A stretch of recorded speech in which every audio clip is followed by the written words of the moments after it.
Every time my computer does an update, it resets everything on OBS. I hate it. We'll restart here because I'll cut it and put this up separately. Until Dawn and The Accountant 2 open up in theaters this weekend, guys. And which one should you go see? Which one is better? We'll talk about both movies this weekend, but it's not the only movies that are opening up. On Swift Horses also comes out, as well as that weird On Chi movie with Willem Dafoe, right? But we'll take a look at these three movies and I'll do my quick review. This is a live stream where we'll be talking about The Accountant 2 and Until Dawn. Now, that being said, if you haven't watched one of these from me before, we'll cut this out and put it up on the reviews channel separately. It's just I feel like we'll burn through them faster if we do this live. And in case anybody wants to come in and share some thoughts, then they can do so. So with that being said, let's talk about this movie On Swift Horses. I just got to make sure that I got all my materials ready here. My IMDb. Everything looks good. Yeah, everything looks solid. Okay. And I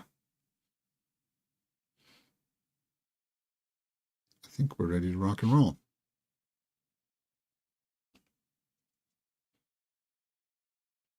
Audio off. Good. There we go.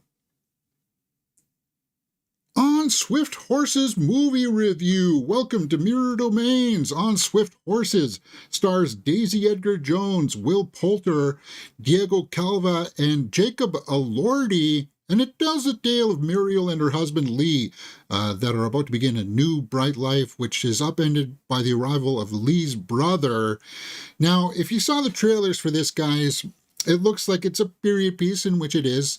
And I got to tell you, my initial reactions to this is a little bit mixed. The performances in it are good. Jacob Elordi, Daisy Edgar Jones does a great job. But the standout for me was Will Poulter in this. Will Poulter, he plays the husband. Now, that synopsis on IMDb didn't quite do it justice, so let me try to put my spin on it.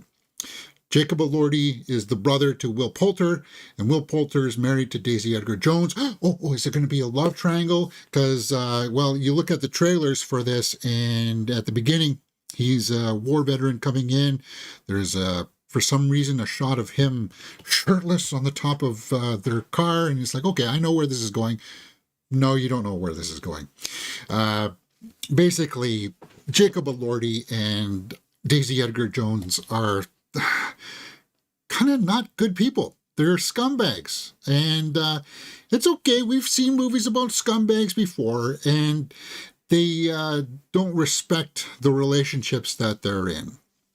And it's because they have preferences other than what's portrayed in the movies. And you feel really bad for Will Poulter in this, because he's the guy that's playing it straight. He's the one that's well, I don't mean it like that guy. I mean, like he's like, yeah, this is who I am. This is I'm truthful. I'm a man of my word, kind of thing, right? And he's got this brilliant speech at the end of the movie where he talks about that. He realizes his wife doesn't really love him, and he's not going to hold her to it, right? There doesn't seem to be a lot of animosity there.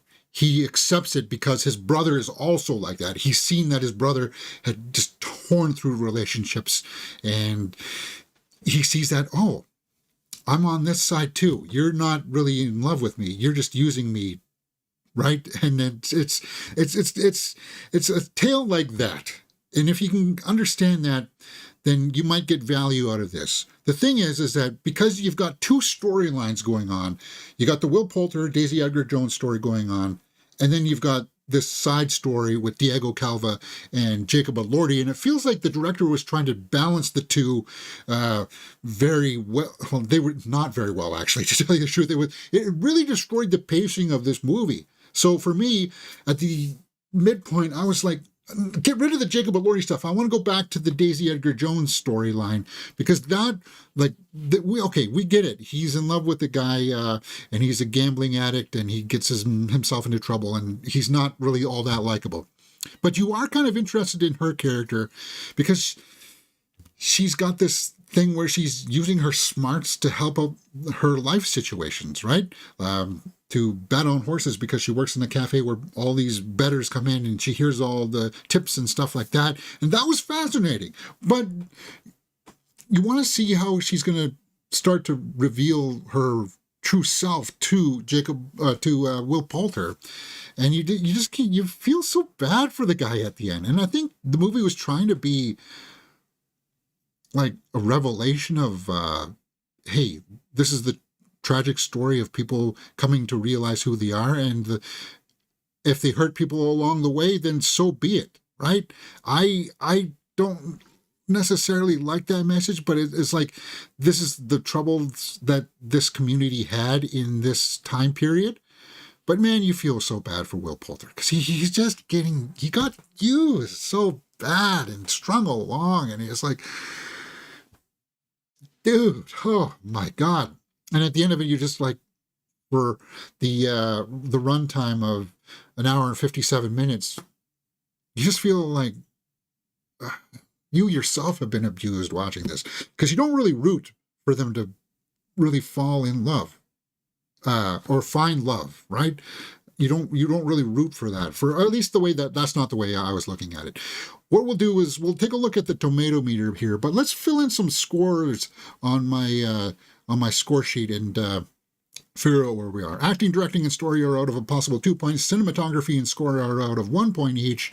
Acting, I got to give the nod at least 1.5 because Will Poulter, they were all good. Sasha Kali or whatever comes in there as well. And he's, as soon as her character comes in, then you know exactly where this movie's going. And I guess if you're part of this community, then this will be totally relatable to you. But like, I look at it as a movie as a whole. That's the way, because I'm a movie fan first, and the structure it's muddled. It's all over the place, and it's hard because you just get invested into one performance and you want to see that go somewhere, and then we're cutting to people cheating at gambling, and it's like, well, wait, whoa, I want to go back. And Diego Calvo wasn't all that good. I gotta say that.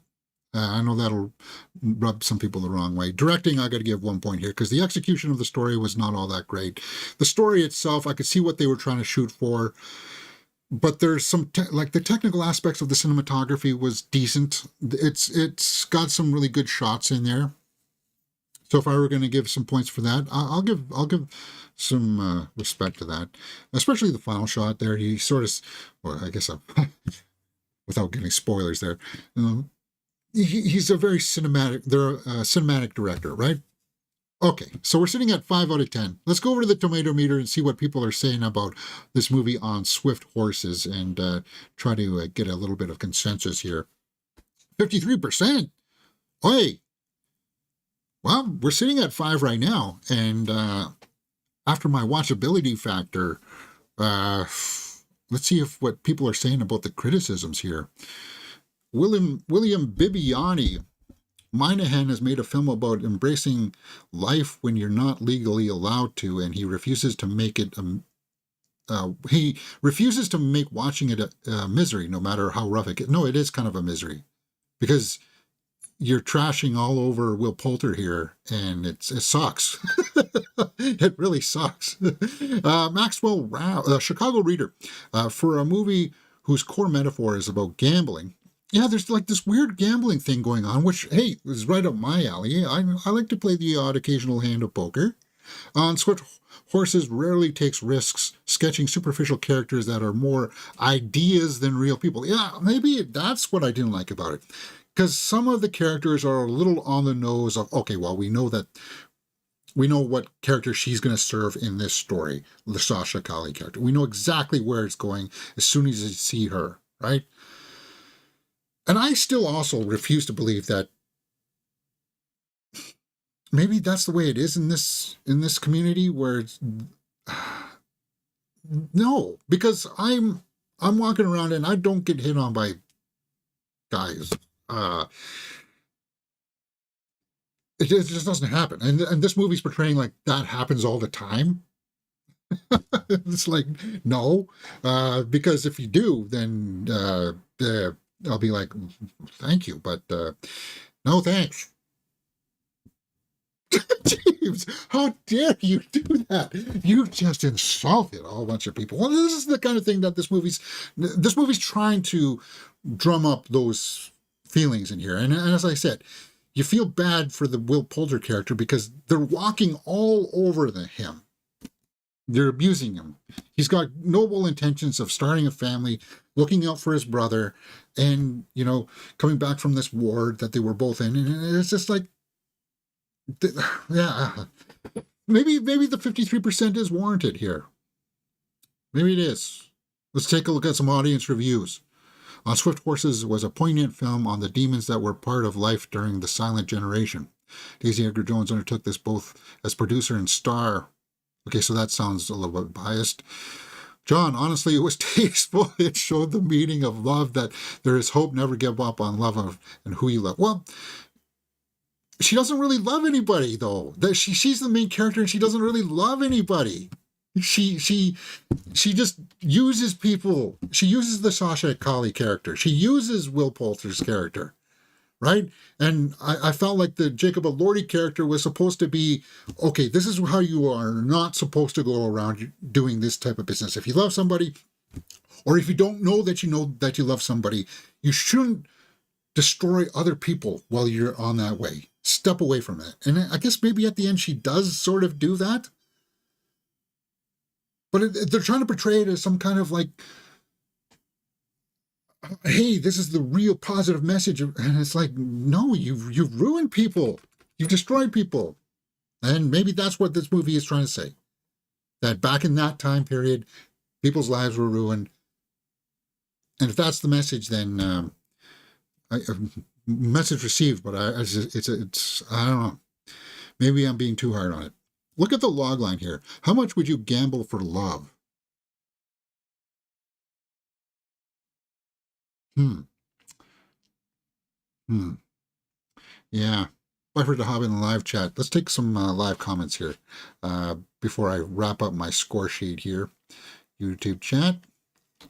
5 out of 10. Ouch, James don't like sword fighting films. That are you talking about? No, it's not that. It's just I don't. If people are going to get abused, I like to see a story of someone coming around and say, "I'm sorry I treated you like that, brother. I'm sorry that I went on this journey of self-destruction, but I'm coming out on the other side of this a better person." And this movie doesn't do that. She just leaves his house and is at the end, and he's sitting there with some money on the table, and is like,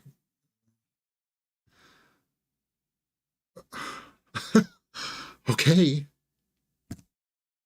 Well, anyway, that's it for Swift Horses. On Swift Horses, let's not rag on this film anymore, because let's wrap up the score sheet. If you are interested in the subject matter, I think this movie will have some value in there for you just to see how it pans out. But 5.5 out of 10, I can't recommend it on the big screen. There's nothing. This is a streaming movie at best. So 5.5 out of 10 for On Swift Horses. Guys, what do you guys think? Let me know in the comments below. Hey, if you like this kind of thing, come join us here on the channel, because next we'll be removing the movie Until Dawn and The Accountant 2.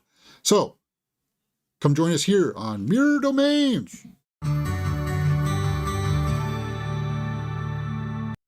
Oh, did I put my foot in my mouth on that one, or what?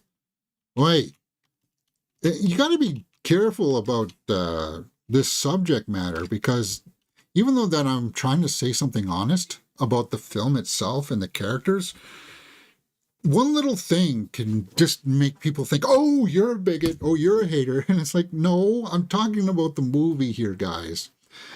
And this one is kind of a letdown. And if you didn't notice, if you looked at the IMDb, it says 2024, So it looked like this movie had some trouble getting some distribution, and it's finally coming out now. It's going to have a smaller release window here. It's not going to have a wide, like 4,000 theater release or anything like that. Daisy Edgar Jones does a good job, but it just feels like some storylines just go off to nowhere. Like her horse gambling thing was a really fascinating idea, but it just doesn't go anywhere. All right, next. Until Dawn. All right. Until Dawn is a horror movie in theaters right now, guys, and this is my quick movie review. Until Dawn tells the tale of a group of friends trapped in a time loop where mysterious foes are chasing and killing them in gruesome ways, and they must escape until dawn. Well, if you saw the trailers, you know what you're signing up for here, where it's kind of like a Groundhog Day, and each time they die, they lose a little bit more of their soul. Do you like any of these characters? Not really, because it suffers from one of the, well, bad horror tropes of, we should just get out of here, guys. But we can't, because we're going to leave Johnny behind there, right? So we're going to go back into the house. We're going to go into the woods. We're going to, stick around so these people can come in and kill us. It's like, okay, you did that once through the time loop. Now we're doing it twice through the time loop. Now we're doing it 3 times through the time loop. And you're like, just for once in the loop, try to escape. It's like, no. This comes from the director David F. Sandberg, and he also directed movies such as Shazam 2, Fury of the Gods. It shows in the execution of this film, because there's a really cool premise in here, but it's just there's something about the pacing of it and the execution of the characters where it's like, well, okay, we messed up tonight, but I'm going to kill you, my friend, so that we can start all over again. And it's like, no. And then it kind of falls apart in the third act, where we do some time leaps, where it's like, oh, we've actually skipped ahead a couple of nights. And it really wraps up a little too quickly in the third act without a whole bunch of resolution. It's kind of like, we've got to try to get out of this place. We're making a run for it, and all of a sudden we're out. Hey, problem solved. It's like, what? No. You can't pull a fast one on me like that, guys. From what I understand, if you played the game, this is nothing like the game. People who have been reviewing this and who have played the game have been kind of chastising it a little. But I would say this. Hold on here. Does every game have to be exactly translated to the screen? Because Minecraft just came out, and that's not something that was exactly like the game. So does Until Dawn also have to be exactly like the game? No. But it all comes down, I think, to the execution of what you're giving to the people. Make it resemble the game at least. And this didn't do that. This was trying to reinvent the wheel of what the Until Dawn, if you will, franchise was supposed to be. And unfortunately, I think it's going to, this will be the only one. Now, Ella Rubin is Clover, the main character in here, and some of the acting is kind of not good. Odessa Azion, she was in the Hellraiser reboot that actually we had a lot of fun watching here on the channel, that got chopped up by YouTube because of its gruesomeness. But the rest of the cast was kind of lackluster, kind of mediocre, if you will. You don't really root for any of them, because you don't really get to know them. The psychic character was kind of cool. This guy is just a simp for her. And these two are an item, but then you kind of get the impression that he's kind of a moron. And you just root for her because you like the way that she looks. No? Yes? Yeah, so that's what you're kind of getting into here with the movie Until Dawn. Let's pull up the score sheet, start to fill in some numbers, and then we'll go over to the tomato meter and see what people are saying over there. Okay, score sheet. Acting, directing, and story are out of a possible 2 points. Cinematography and score are out of 1 point each. So the acting it's For one good performance in it, you've got one bad performance in there. It's serviceable. Perilously close to a point 0.5, though. Perilously close. Directing, Sandberg. Uh, some of the technical aspects are good. It's framed well. It's dark in the third act quite a bit. The story is a very interesting premise, and I think under better hands, this maybe could have landed a little bit better. Like it had shades of Silent Hill in there with how dark things got, and there's like this town that got burnt up and stuff like that. You could tell that there were ingredients in there of a really good horror film. Cinematography, can't give a point. It's 0.5. For the most part, some things were framed well, but then it gets really dark. The score, there's no good needle drops in this. This had the potential to have some really good needle drops, but it didn't. And the score is just kind of stuff. And it's like, we're sitting at 3.5. Wait. Maybe we should go over to the tomato meter and see what people are saying about this movie. Until Dawn, 51%, 71 by the audience. So this is a little bit more of a crowd-pleasing film, although that's a little bit dubious because you think this fan base of the games would be significant enough to come in and say, no, I don't like this, but maybe I was wrong with my analysis. Guys, call me out if I am wrong. Like maybe just like Minecraft, where it's not like the game, but people are still resonating to it. Let's pull up some of the snapshot reviews. Little White Lies. Didn't like it. 1.1 out of 5. The film promises that every night will contain a new horror, but the lack of variety means they all feel as punishingly repetitive for the viewer as they are for the characters. Yes, the trailer did say each night there's going to be a different type of horror. Is there going to be like some kind of disease? There's going to be a huge monster in the woods? And it's not like that at all. It's just the same kind of monster coming for them at the same time, but when you run down a certain way, it looks a little bit different. The trailers kind of did it a disservice. Tribune News Service. This one will likely only appeal to fans of the genre who appreciate reverence and twists on this kind of material. But it's bloody, if lightweight. Yeah, it's a little bit lightweight. It didn't have a good sense of mood. They needed to sell that place that they were in, that museum. They needed to do a better job of selling that. And the director he's not capable of pulling that off. Fun for those who enjoy this kind of good old-fashioned romp in the woods. So that's a positive review, even though it's like 2.5 out of 4. Let's go over to Matt Donato, somebody we trust here. So Until Dawn is crummy Until Dawn movie, but a marginally enjoyable riff on meta-textual horror goof-offs. So even people who are liking it are admitting that it's buffoonish, right?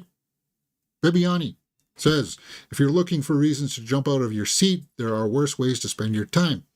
And a lot of better ways too. So even he concedes there's a lot of better ways. So you can see that people are saying that, oh, it's a good film, but they're also really not enjoying it. Let's see what some of the audience say. Mid-tier, Anthony says, a unique story, not like the typical horror movies. Not very scary, but watchable. So if you don't know the game, I suppose if you are new to horror, this could have some jump scares in there for you. Somebody who really liked it.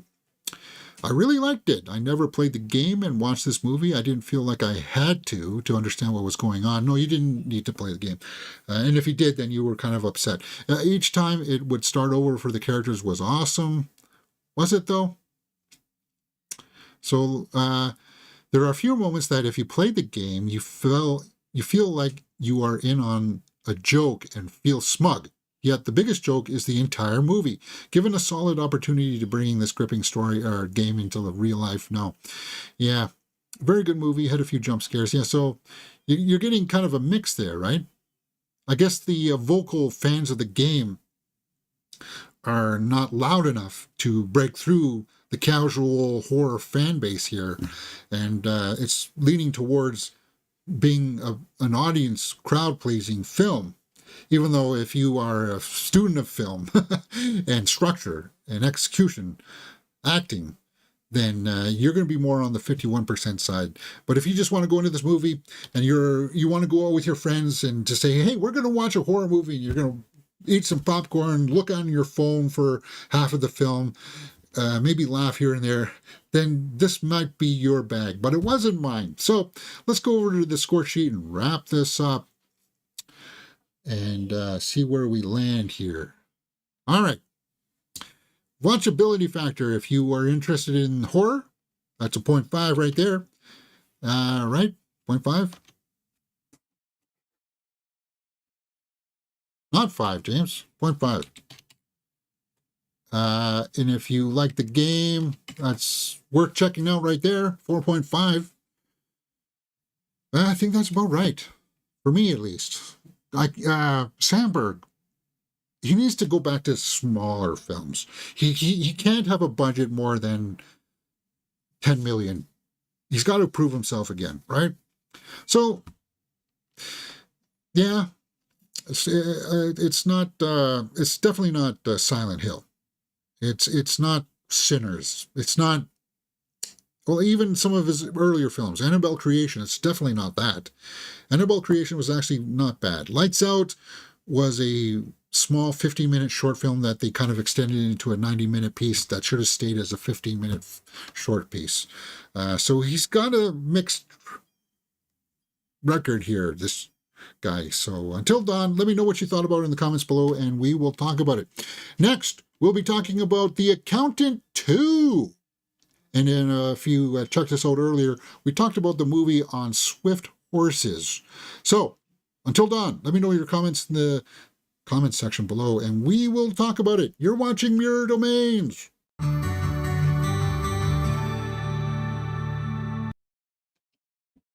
All right, let's take some live comments.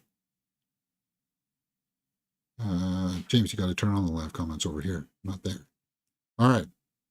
Pfeiffer says in the live chat, hey, James, did you watch Until Dawn? Well, we just reviewed it. Pfeiffer says, I don't watch sensitive films because of the backlash. Are you talking about On Swift Horses? Yeah, you see, there's going to be people out there that if you say one negative thing about that community, then it's automatically, they'll try to pigeonhole you as bigoted or something. But I tried to articulate it back to the film. Have you watched Last of Us Season 1? Yes, we did. We did a full live watch-along series. We're not going to be watching Season 2 of Last of Us. I'm not going to be. I think I've stated it before. I know from the game that big event that happens, that did happen last week for a lot of people.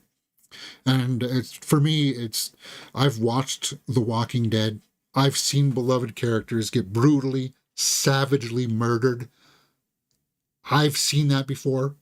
And I don't want to watch The Last of Us Season 2 until that story comes around and certain justice gets served.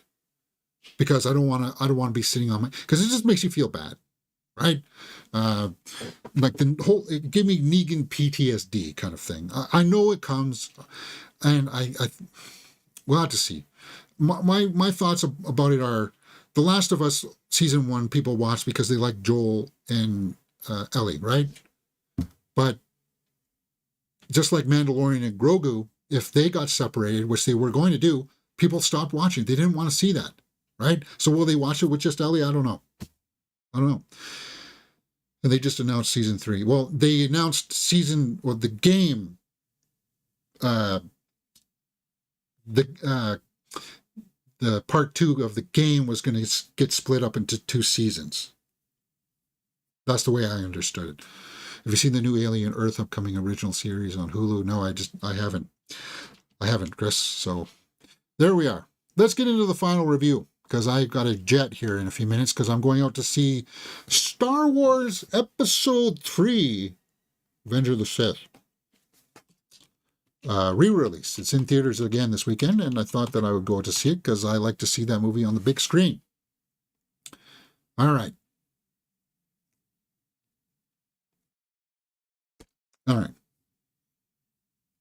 The Accountant 2 stars Ben Affleck and John. Sorry.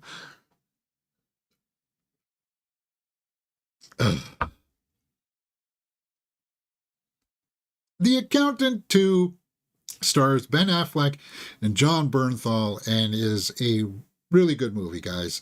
It put a big smile on my face just even thinking about it now. This is the type of movie when you walk out of this movie, you'll be like, we just watched a good movie, didn't we? Holy cow, this movie was really good. So, The Accountant 2 is rated R, comes in at 2 hours and 4 minutes, and it tells the tale of Christian Wolff and he applies his brilliant mind and illegal methods to reconstruct the unsolved puzzle of a treasury chief's murder. Well, no, that's a bad synopsis. Let me do it for you in my way. Basically, guys, the accountant, his brother comes in to help him solve this case of some missing children by a drug cartel that gets sort of unleashed by the treasury chief's murder, right? And then what comes along in the trailer is, in the movie, is there's an assassin that's just like him, that's got like the same kind of mental faculty, like his kind of rigor, right? And she's out there kind of running interference here, and it's actually executed fairly well because you're rooting for the two brothers, like hands down. John Bernthal and Ben Affleck have fantastic chemistry. They shoot off each other. They play it for, okay, we're brotherly, we're being chums here. If this is an action movie, we both can handle the guns well. But then there is a sequence that happens where you see them on top of their trailer there, and they switch a gear. And what happens is that you realize, oh no, these actors have another level to them where they can take their emotion and be like, oh yeah, we're actors. I'm going to show you how good of an actor I am by extending past what's written on the page and making you feel what these characters are. Because they're brothers, but they're like distant brothers, right? And there's this kind of like, do you like me? Do you hate me? Thing going on here, because if you saw the first film, they were definitely estranged from each other, right? And they kind of like have that out, but mixed in there, you've got action sequences, you got like shootouts, you've got dancing sequences. Guys, my theater was laughing at multiple times in this movie because the character played by Ben Affleck here, he plays it in such a way where it's like, okay, he's trying to be sociable. He's awkward though, you know, and you root for him. And when you see him apply his methods to trying to be social, it's just you be laughing and smiling like everybody else was laughing in the theater because they play it well. It's executed well. The movie opens up with him at a speed dating kind of thing, and you're like, well, wait a minute. How is this relevant to what's going to happen later on? But it's totally relevant because it helps reestablish his character again, of how methodical he is about everything that he does. And it was just adding that levity in there of kind of like these women realize, oh no, this guy's a little bit off, isn't he? And then of course they take him aside and be like, oh, you're not really who you say you are you? And then we get into the bulk of the story of the treasury guy getting murdered, played by J.K. Simmons there. J.K. Simmons and Cynthia Adai Robinson are back in this movie. Cynthia is from Lord of the Rings series, right? Rings of Power. She was in the first movie too. I totally forgot about that. And then who is it? Is it Danielle Panetta plays the female assassin that has the same condition as Christian Wolff. And to see how that there's a mystery sort of to how things are unfolding. There's a mystery to it, but then when you realize who the bad guys are and you want to see everything kind of like play out, you want to see the bad guys get their comeuppance. You want to see these two guys who you watch and you have fun watching unleash holy hell. And for the most part, they do. and it was just a real pleasure to watch. The pacing is good. You never feel bored, and it's just under a 2-hour film. Could there be some stuff cut out a little bit? Perhaps, yeah, perhaps. But you're watching it because Bernthal. You're watching it because of Ben Affleck, and when they do their thing, you know that they beat up people and get justice because you saw the end of the first film, right? Will you be asking where is the girl from the first film? No. The only thing that I kind of found that stood out, he talks a little bit differently. He changed the manner in which he delivers his lines a little bit, but once you realize that he's just trying to really get into the character, it's no big gripe. So I enjoyed it. Let's go over to the score sheet and start filling in some numbers for The Accountant 2, and then we'll go over to the tomato meter and see what people are saying over there, because I think it's going to be good. So, acting, directing, and story are out of a possible 2 points each. Cinematography and score are out of a possible 1 point. Acting, I'm going to give a full 2 points here, because beyond Affleck and Bernthal, which are good, that would be 1.5 there. Affleck takes it to another level that brings it up. Bernthal brings it up. But then it's a supporting cast, that Cynthia person that I talked about, J.K. Simmons, who really kind of starts the film with a really good opening scene. Overall, 2. Directing, I'm going to give 1.5, because the story could be muddled. We just talked about a movie called On Swift Horses, where you've got 2 storylines. You have the storyline of the 2 brothers here, and then you've got the storyline of them trying to solve this case, and then you've got like this missing children by the cartel thing going on. You've got multiple things going on here, and the director does a good job of balancing those elements. And it's enjoyable. I reserve the right to come back and say that the story might even be a full 2 points here, guys. But we'll take a look at the tomato meter in a little bit. Cinematography, the action, it's well executed. It's not choppy. It's not shaky cam. You can tell what's going on. That explosive final, when they're throwing down against the cartel, it's good action. It's good action, and it's filmed well. Score, the bar scene, it does have some country music in there if you don't mind that stuff, but it's good. It's good. It's good music. I could give a full point to the score. Maybe I will once we go back and take a look at what people are saying. Let's go over to the tomato meter here and see what people are saying about The Accountant 2. 77% by critics, 93% by the audience, so it's certified fresh and people like it overall, guys. And as I said earlier, between Until Dawn and On Swift Horses, you're going to have the most enjoyment watching The Accountant 2. It's just a really pleasant surprise. People would say right now it's a sleeper hit because it's not getting a lot of buzz, but this word of mouth, when you see it, you'll know what I'm talking about when I'm saying all this stuff. That the action is good. The comedy is good. The pacing is good. This is a good movie. The Accountant 2. So, snapshot reviews. Critics, 3.5. Accountant 2 is sillier, more rambling, and reactionary than its predecessor, and all the better for it. Perhaps as close as a 2020s Hollywood will ever come to producing a modern-day Dirty Harry without imploding with guilt. Interesting comparison to Dirty Harry. Like, a little, maybe a bit. It is a bit like that, because he is like the character that Ben Affleck plays, Christian.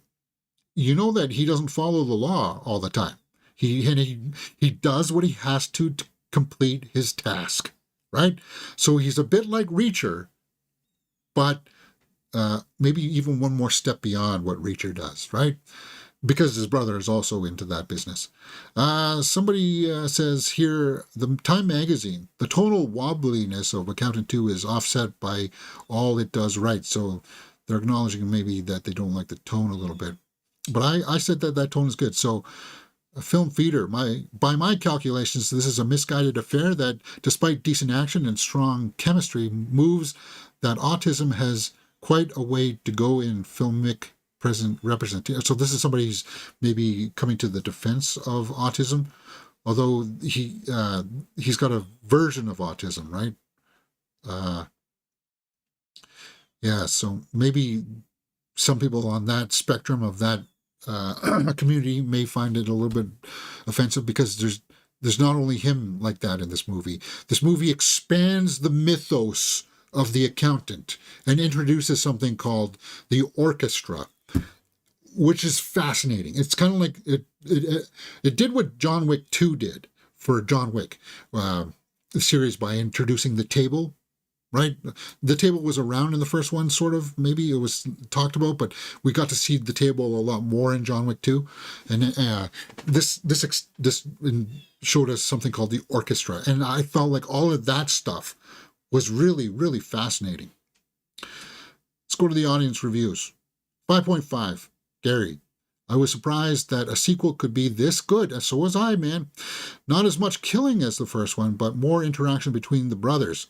It's a must-see movie, and I suspect there will be a third. I hope there is a third, too. You're going to walk out of this one and be like, wow, this could totally be a franchise. I want to see more.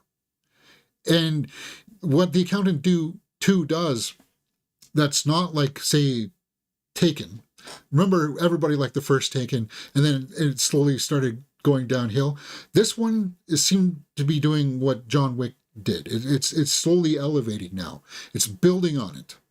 And you want to see him go out and solve more cases, helping people, right? Even if he's got to do it through nefarious means. Kathy P., it was a good movie, but I liked it. The first one was better. Okay, that's an interesting opinion. Let's go to somebody who didn't like it. Is there going to be an audience score that didn't like it? Well, I don't want to spend too much time here looking for somebody who didn't like it. I'm guessing that some people won't like it. Well, maybe because, as that critic said, that they're not being totally sensitive to people of autism. There could be that problem in there. All right, so let's go over to the score sheet and wrap this up for The Accountant 2. I think I've said my piece. We're sitting at 6.5 for the watchability factor. If you like the first movie, it's worth checking out. And I would say in the cinema, for sure, we're sitting at 7.5. But I would totally watch this movie again, because I'm sure there's stuff that I'm missing in there. His problem solving. And that's a good, I think that's where I feel good. I could maybe bump up the score. Yeah, no. 8 out of 10 feels solid. Feels just. For The Accountant 2, 8 out of 10. Let me know what you guys thought about the movie if you went and saw it in the comments section below. Hey, if you like this kind of thing, come join us here on the channel Mirror Domains, because we just talked about the movie on Swift Horses and Until Dawn that also came out in the theaters this weekend. On top of that, we've got full series reactions for Andor Season 2. Well, that's going through some disputes right now. I'm going to get that fixed and put up on the channel again. But we've got movie reviews for Sinners, Warfare, The Amateur, Drop, and the Minecraft movie. Trailer reactions for Fantastic Four, 28 years later. Predator Badlands. I got to update some of this stuff, man. These are a little bit old, but hey, it is what it is. So, that being said, guys, Accountant 2, huge thumbs up. I think it's my second favorite movie of the year so far. First movie is Warfare. Then The Accountant 2. Then maybe Sinners. That's a solid 3 films right there, guys. All right, let me know what you think about it, what you thought about it, and we'll see you next time right here on Mirror Domains.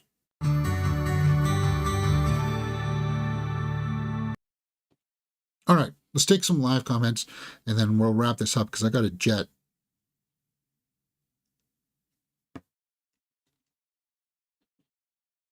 Have you, is The Accountant 2 better than the first one?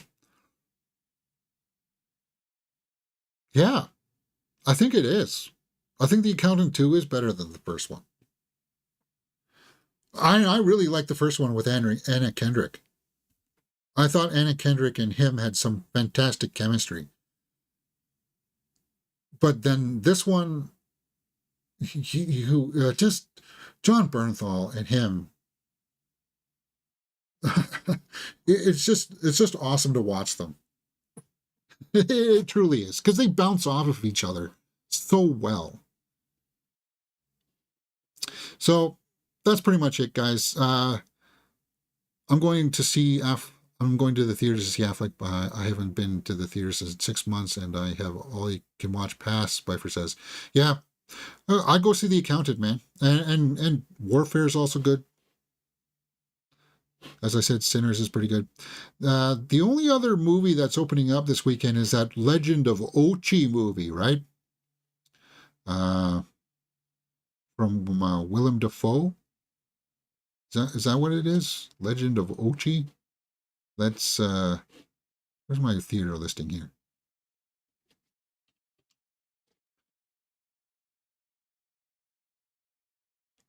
Is it not on here? Legend of Ochi? No. Well, I'm seeing Star Wars there at 120. So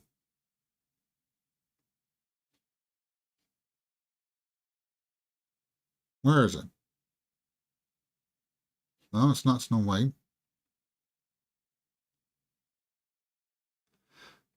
There, the Legend of Ochi. Yeah, English family adventure. That's that one where it's like there's that small little alien creature, right? Lands on Earth and befriends a small little girl, a little bit like E.T. Maybe I'll go see that on Cheap Tuesday. I'm sure it's a feel-good movie. Finn Wolfhard. Emily Watson. In a remote village on the island of Carpathia, a shy girl is raised to fear an elusive animal species known as Ochi. But when she discovers a wounded baby Ochi has been left behind, he escapes on a quest to bring him home. Ah, what's the score on that one?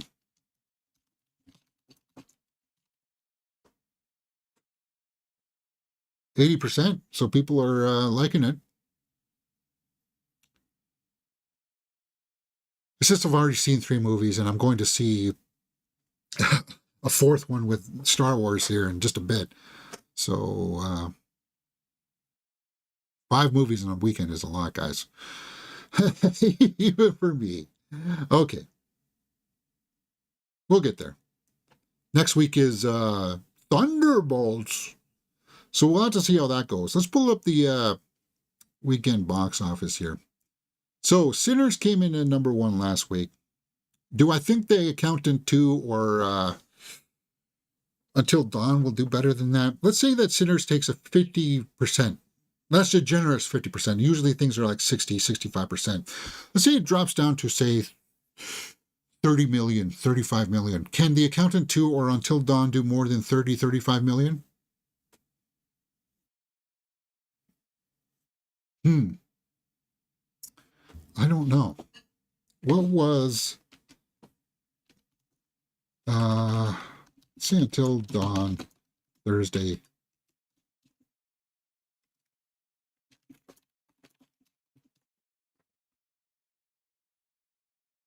Oh, so Until Dawn only opened up with 11 million.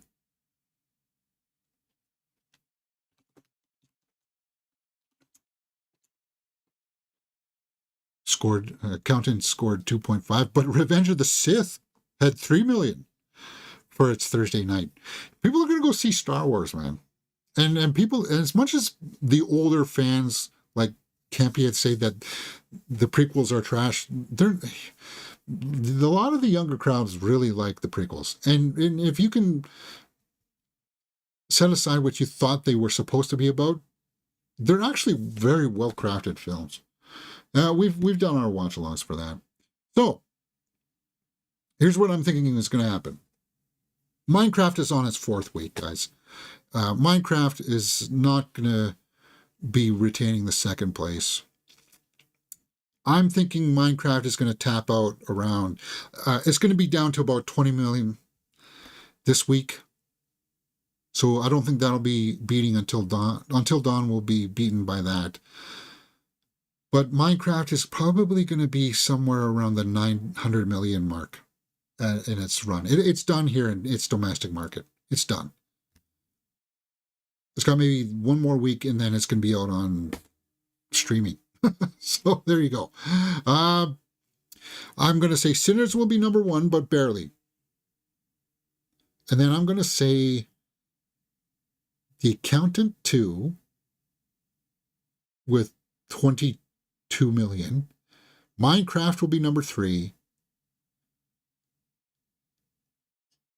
Then I think it's going to be Star Wars, guys. Or maybe King of Kings. Then it'll be King of Kings.